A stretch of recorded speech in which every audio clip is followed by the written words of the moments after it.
Welcome to The Explainer. You probably think you know the master thief Arsène Lupin through his grand heists, right?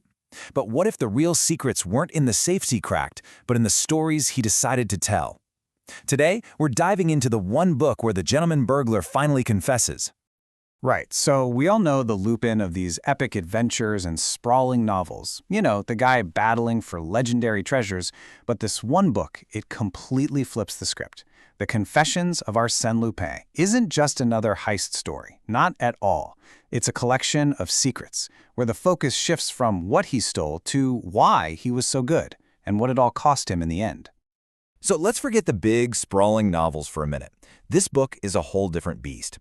It's a series of short, really intimate stories. We're getting away from the mechanics of the theft and diving straight into the mind of the thief. We're talking psychology, philosophy, and the brilliant artistry behind his puzzles.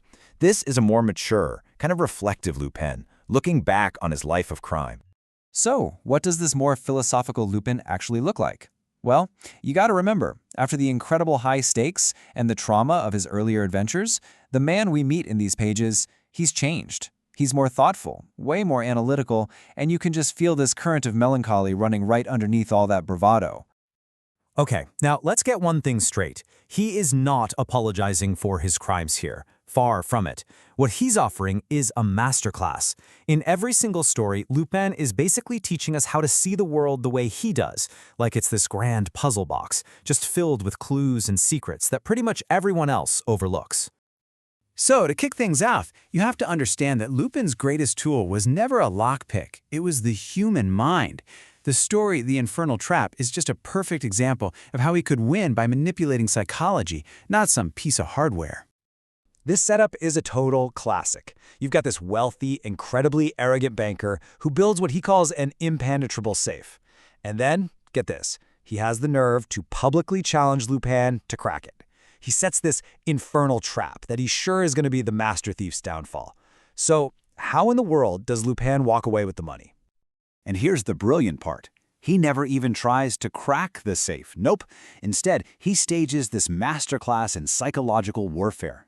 He creates the perfect illusion, just stoking the banker's paranoia until the guy is so terrified of public humiliation that he pays Lupin a fortune just to leave him alone. He cracks the man, not the safe. It's proof that the most valuable prize isn't always what's inside the vault.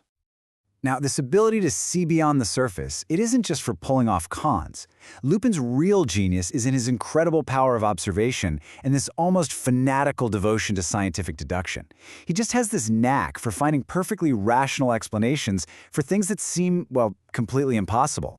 Take The Sign of the Shadow. In this story, a woman is being absolutely terrorized by this ghostly shadow that keeps appearing on her wall. It seems to have no source, no physical cause. It looks totally supernatural, and it's being used to blackmail her.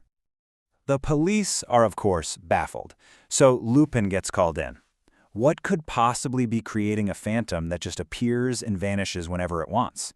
Is he dealing with something from another world, or just a really, really clever trick?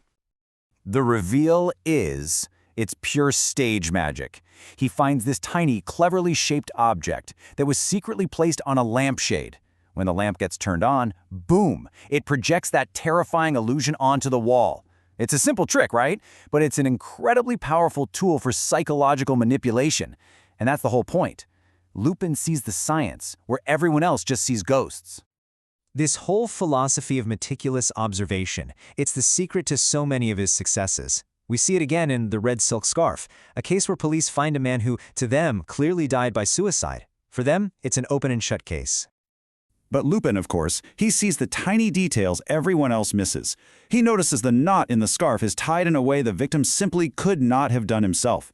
It's one tiny, invisible clue that completely unravels the case and proves it was murder.